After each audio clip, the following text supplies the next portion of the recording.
This is Dead Sails. It's quite similar to Dead Rails, except you're on a boat. It features many cool landmarks like this massive castle here, as well as an entire boss fight at the end. Honestly, this was a lot of fun. This game has tons of twists to it, and is actually surprisingly challenging. Anyways, before we begin, please remember to subscribe, as only 2% of you are subscribed, and it would just be really cool of you. Now, let's begin. So first things first, before I even loaded in, my stupid friend Gabriel from Ultrakill stole all the stuff and sold it. But I guess it's fine since I spawned with a gun anyway due to my class. Looks like there's a general shop here where we can buy some coal, which I'll do since I can't really buy anything else. And we're off. This boat feels much faster than the Dead Rails one and takes way less fuel, which I find really nice. I don't have to panic about fuel while driving anymore. Anyway, it looks like Drake here is waving to us, so we might as well go check him out. I guess he got a bit excited at the sight of us, so he went back in his little hole. Honestly, I don't even know how this squid monster lives in such shallow water, but we're not going to question it. Anyway, a little further downstream, we found this cool-looking church structure. I guess we took too much time checking out Drake since it became night the instant we got to the front doors. Nonetheless, these zombies are incredibly weak and slow, so we'd obviously win. Inside, we found some crucifix and holy water, just like in Dead Rails. I'd assume they work the same too, so they're pretty valuable in fighting. After a little while, we stumbled upon this small town. It's actually surprisingly empty, and the only zombie who tried to go after me got his head bashed in. Inside, we found some random junk, but in this sheriff there were some rifle rounds, which are going to be crucial later on. We also found a statue of me, which is unexpected. Honestly, this first town was surprisingly easy, but I assume this is going to change later on. Nonetheless, it's time to get even more stacked. I nearly got ended when this zombie ran at me, but luckily survived. There was some stuff in here and also a vault in the other door, but sadly, we didn't know how to get in. I'm pretty sure you need dynamite. And with that, we've made it to our first town. Selling all the random stuff I found along the way, we've made a total of $235. If only I could make so much money in real life. Anyway, this stupid gunsmith had no ammo for my gun, sadly, but this general store had some body armor for me, which is just sweet. I'm just gonna put the rest of my money in coal, since I think fuel consumption is gonna get more and more steep the further we are. My friend found this big, black, hairy dude lying on his back. Guess we're gonna have to fight this thing later on, which I am not looking forward to. Anyways, I saw this pea-colored thing a little to my right, and looking at it closely, it's actually a golden horse. It's not really moving at all, and I can't get it off the ground. However, the minute I took my eyes off my friend, he got touched by a massive mosquito.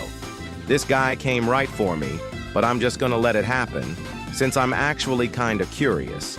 He kinda just dropped me in the water after a while, which is just unforgivable. Bro dropped dead after a single bullet. We're just gonna attach him in the back as a decoration. I guess Gabriel found a way to pick up the golden horse. Apparently it's a one-time use, but I'm not too sure what that means. Who knows? Maybe it's like a crucifix, but stronger. Anyways, moving on, we found this cool little house to raid. Unlike Dead Rails, we can actually hit multiple zombies at once, which is just so efficient. I think they're getting a little tougher, though. We found this cool robot head, but that was about it. Anyways, at this abandoned trading post, we actually found some really useful stuff. I found my 6th holy water as well as a bandage, which I assume will be important for later. A little ahead, this pirate guy gave me a hug, but I guess he had a heart attack or something. And he actually has a bounty, so we're gonna take him to the next castle to sell. Looks like we're gonna have to raid this town in the pitch dark. These zombies are becoming increasingly stronger, which worries me a lot. But they're still quite weak at this point, and I was able to juke most of them and end them. And luckily for me, I found this gold bar in this random house, as well as a bandage. I wanted to get back at him for selling my stuff earlier, so I stuck this landmine to my friend, since I'm such a good person. I guess all it could really do is launch him up a little, since it's so surprisingly weak. A little outside the town, I saw this weird-looking guy walking around, so I did the most logical thing and put a 50 cal at his face. It appears to be a wizard guy. We're gonna go turn him in later and see if he's worth anything. This mosquito saw our dead mosquito decoration and got a lil mad, but I showed him how his friend got ended. Up to this point, we've not really been face-to-face with any threats. But it all changes here. Sadly, after raiding some random house, the sky turned blood red. As Dead Rails sweats, we knew better than anyone what this is. Blood Night. This big foot got his cheeks in my face and somehow got on our boat, but we were just able to make it into the next checkpoint. This is honestly a perfect chance to test out the golden horse. But I guess it's just for decoration, since it's quite literally doing nothing when I smack it against these big hairy monkeys. It sold for $150, which is actually pretty insane. I assume this is like the unicorn of Dead Rails. I guess my friend got bored with the Bigfoot corpses, so he started building this little forest of dead Bigfoots. Of course, I had to pitch in with corpses of my own. It's like a forest walking through here. Anyway, we stocked up on some coal and hit the road. A little ahead, there's this massive pirate fort.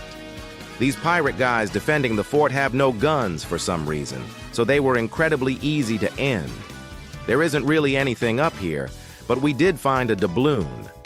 I thought I was tweaking, but I guess this is a special night again. This is actually really bad since we have no coal left. Guess we're gonna have to fight. I saw this guy in the sky fly straight at me, so I put a 50 cal into their face. Looks like it's actually a witch on a broomstick. This would be horrible if we had no guns. Sadly, my friend doesn't have any ammo left, so I have to defend him. I saw this witch fly at him, so I ended it.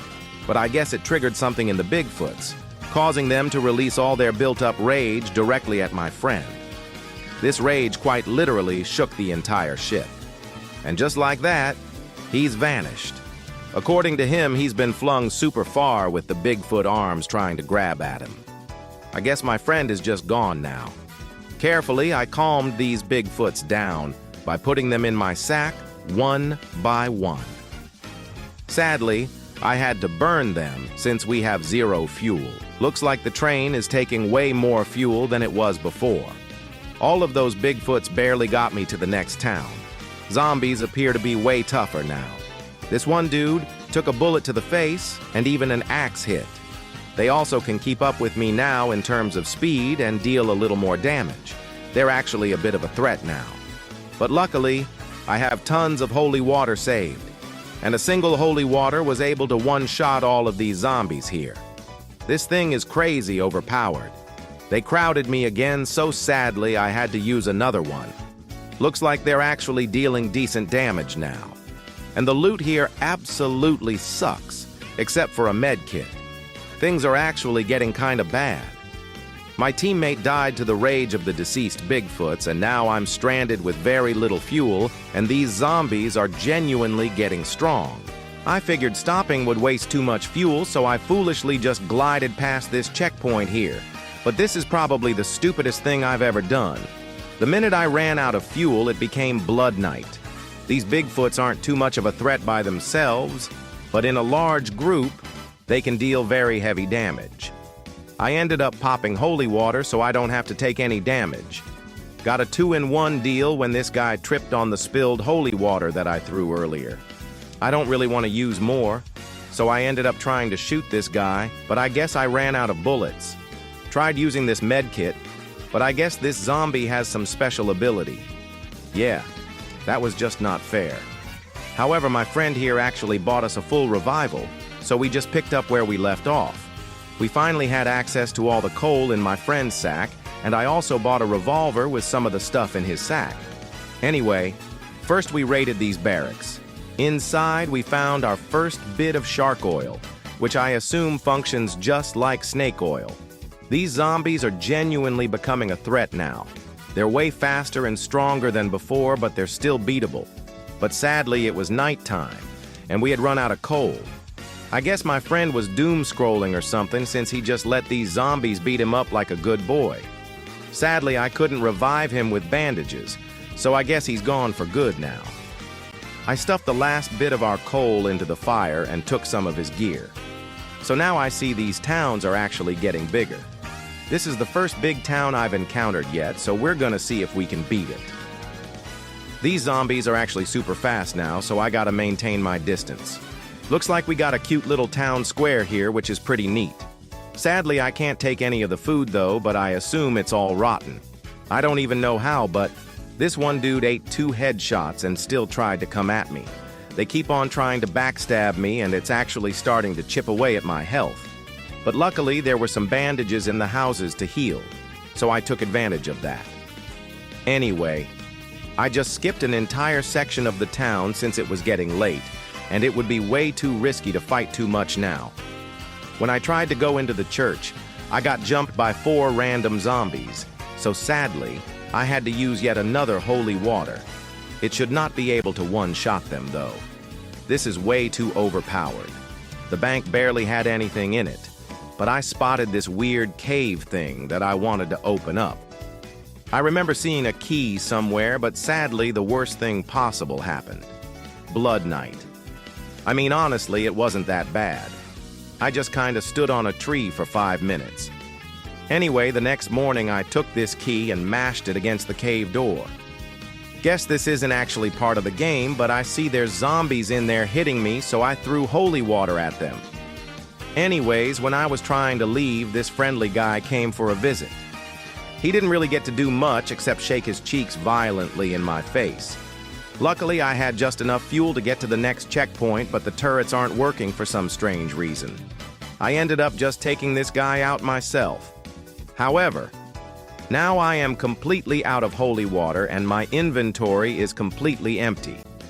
I sold what I could and exchanged it for a ton of coal as well as some snake oil. Things aren't looking too good right now. The train now takes way more fuel than before, and I see these hairy dudes now spawn during the day as well. As I was running out of fuel, I spotted this massive mountain with this little camp near the back.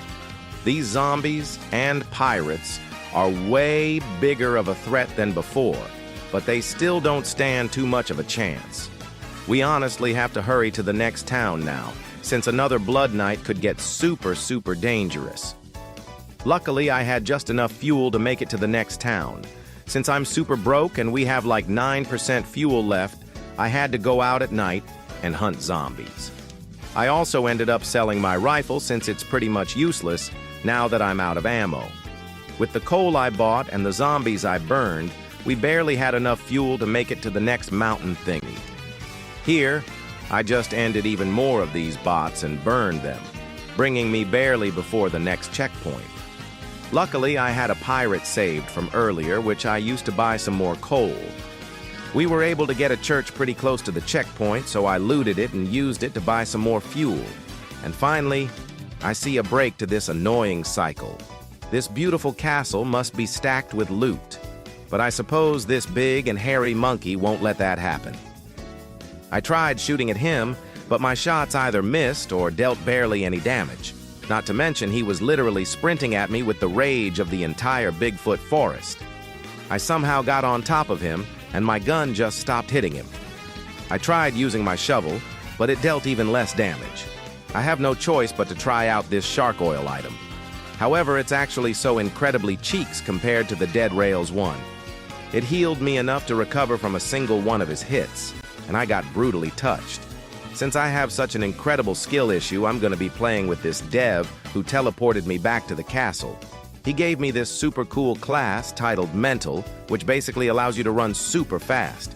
Anyways, on to the castle raid. So first off, we have a little front garden area here. These zombies can actually eat bullets. This one guy took 2 rifle headshots and still tried to get me. And looks like in the center we have the primary castle. And to either side, there's some little normal houses. They don't really have much, honestly. Anyway, another one of these monkeys tried to jump at me, but this time I was prepared. And due to my class's speed, it couldn't keep up at all and ended up being baited to death. I think the developer somehow got a zombie to fight for him here, which is actually a super cool concept. And now, on to the main castle. I assume you need to blow up the gate in order to enter the main castle. Luckily, this dev materialized a torch and dynamite out of thin air, which is super nice. He stuck like a million mines to me without me even seeing, which actually almost ended me. I would get him back for that, but he's probably gonna summon about 1,000,000 big hairy dudes on me, so I'll let it slide. And looks like there's like 1,000,000,000 golden horses in here, which is just crazy. Totally not spawned by the dev. Anyways, on these shelves, we can find some random items such as holy water and even a shotgun. Nothing too crazy. This is actually slightly underwhelming loot for a castle, but I could see how it could be useful. And now, it's time for the final boss fight. Since I have such a horrible skill issue, he had to teleport the ship to the boss fight, but that's okay. Looks like we're in the open ocean now, and some sort of vortex is opening up. We have this super sick cutscene, and Drake from earlier shows up. The dev spawned us these nice turrets, so I suppose we'll be using these instead of our little rifles. So I think whenever the tentacle glows red, you fire at it, and it'll deal damage. I don't really take much damage near the start, since it's actually surprisingly easy, but later on, the turret started tweaking and I had to resort to my rifle. Drake started whipping me with his long tentacles, as well as this weird water splash, which almost ended this entire run. But Drake wasn't even enough for the Supreme Diddler, and he ultimately fell to my diddling. Honestly, this is a super fun game. It has more content than Dead Rails, and the difficulty makes this game super fun to play with friends. Definitely recommend trying this out.